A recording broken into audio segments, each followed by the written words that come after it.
He wants to be the first Latino president of the United States. I am a candidate for President of the United States of America. There haven't been that many like me that have run before.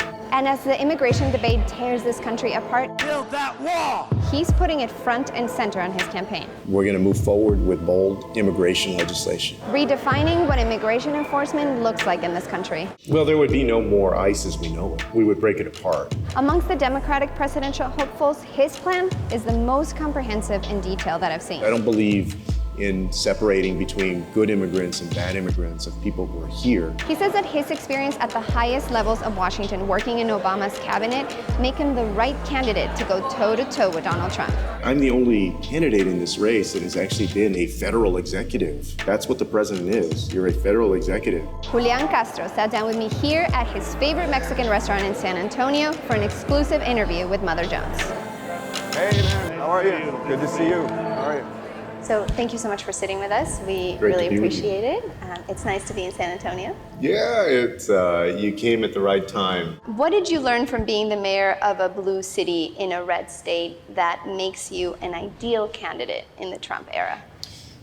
What people are looking for in part this year is somebody that can talk to folks that don't agree with them.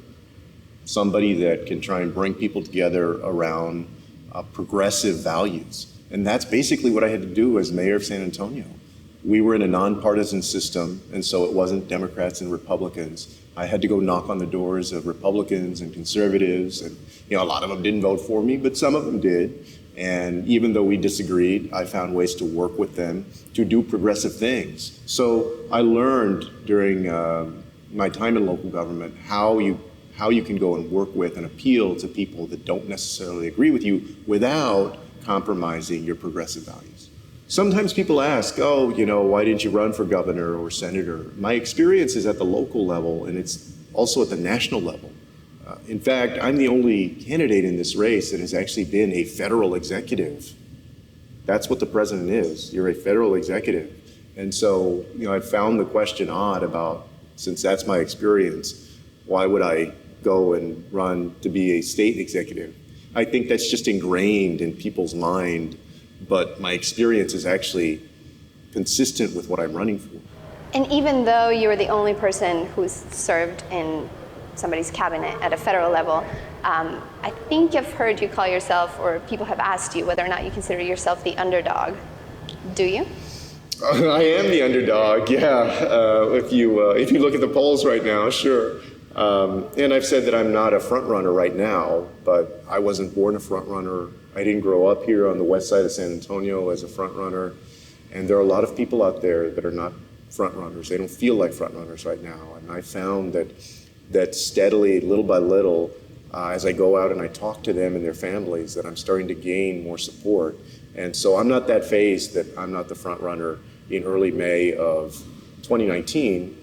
What I want to do is build the foundation for a strong campaign through the spring, through the summer, the fall, and then be the front runner at the right time, which I believe that I can be in February of 2020.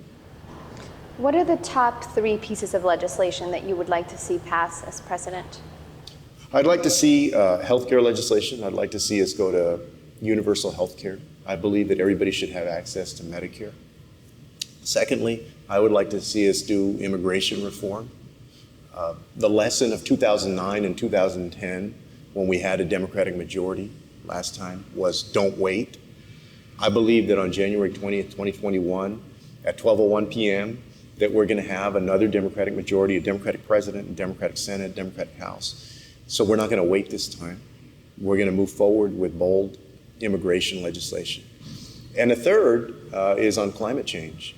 I believe that we need to recommit ourselves to the Paris Climate Accord, and then also move forward with a big investment in sustainability. I like the concept of a Green New Deal to recognize that we can both protect our planet and also grow jobs and opportunity out there in the solar energy industry, the wind energy industry, other renewables. I want to stay on immigration for a second because you have put out a pretty comprehensive plan. It's a little more detailed than what I've seen from other candidates, and you're calling it a people-first immigration policy. So let's start with the part where you plan to open up citizenship avenues for undocumented immigrants living and working in the United States, and that's beyond those who have temporary protection like DACA and TPS. So who would get citizenship, and how exactly would that work? So under my plan, which I call People First Immigration Plan, all undocumented immigrants, as long as they don't have a serious criminal record, would be able to get on a path to citizenship. As you mentioned, not only dreamers or folks who are usually mentioned, because I don't believe in separating between good immigrants and bad immigrants of people who are here. So it's that. It's also, though, I would decriminalize the crossing of people crossing over the border, because in 1929, Congress passed something called Section 1325 of the Immigration and Nationality Act, which basically criminalized border crossing, but it was not enforced essentially as a crime until about 2004. And a lot of the problems that we see today are due to the fact that all of a sudden we're criminalizing this. The backlog that we see, the separation of children from their families, the detention. And so I would actually go back to making it a civil violation instead of a criminal violation. I've definitely heard that around circles of immigration rights activists, but not really from a Washington, D.C. policy level. So I'm curious to see how you would go about changing that. Well, I mean, it would take basically changing that law, changing Section 1325 or doing away with it, basically. And the question is Congress bold enough to do that? And I think that the American people need to hear the case for why we should do that. And I'm more than happy to be the one to start making the case of why we should look at this differently. And we've heard from the more progressive side of the left the desire to abolish ICE, to dismantle immigration and customs enforcement, and your plan would sort of do that. Explain what you'd like to see happen beyond what I saw on your website, which is splitting up the agency. What does that actually look like? Well, what it looks like is that the Homeland Security Investigations part of ICE would go off and focus on Homeland Security investigations, and the enforcement part of ICE would actually be broken up and put into different departments, but principally, mostly the Department of Justice, which is, we would go back to how it used to be. See, what happened was that ICE is a relatively new creature. It was created in about 2002 or 2003, and this is all in post 9/11. And in many ways, there was an overreaction in the post 9/11 era. I want to see us be effective with enforcement, but not to overreact. And what I see in ICE is a culture that has gone awry. We need retraining. I think we need better professionalism. We need to ensure that we have good enforcement. There's always going to be enforcement. I have said, some people ask, is there going to be no enforcement? Of course there's going to be enforcement. But I think that we can do it better, and I think that we can locate it in the Department of Justice. So it's not quite abolish ICE in the sense that other people have said abolish ICE, as in take down the agency altogether. You're seeing more like a let's reorganize how things are done in ICE and retrain and reshape. Well, there would be no more ICE as we know it. We would break it apart, but there would be enforcement. So to the extent that people address this issue and they mean no enforcement, yeah, I disagree with that. We are going to have enforcement. To the extent they mean, will there be an ICE? No, ICE will not exist the way that it's structured right now. Looking back at the last 2 years, what do you think has been the most damaging thing that the president has done? And how do you fix that?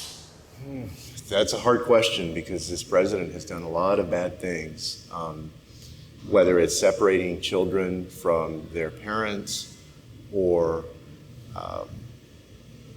what I think is probably the worst thing he's done is undermine our democracy with so many lies, outright lies. For instance, just yesterday at a rally saying that Puerto Rico had received $91 billion in disaster recovery aid, which is just an outright lie to make it seem as though they've already gotten theirs, so that it takes attention away from the fact that his administration completely bungled and failed in the recovery effort on a historic scale. This president has undermined our democracy in ways that I don't even think we've completely accounted for yet, but that we're going to be living with, I believe, for well past his term. I feel like we can't have an interview without asking you about impeachment and where you stand on that. I think that the United States Congress should begin impeachment proceedings against this president. The risk of not doing so is that people are going to think, you know what, I guess he got a clean bill of health. And there's nothing here when that's so far from the truth. And so I hope that they do move forward with impeachment proceedings, because essentially Robert Mueller in his report cited 10 different instances where this president obstructed justice or tried to obstruct justice. And he essentially put it into the hands of Congress to do something about that.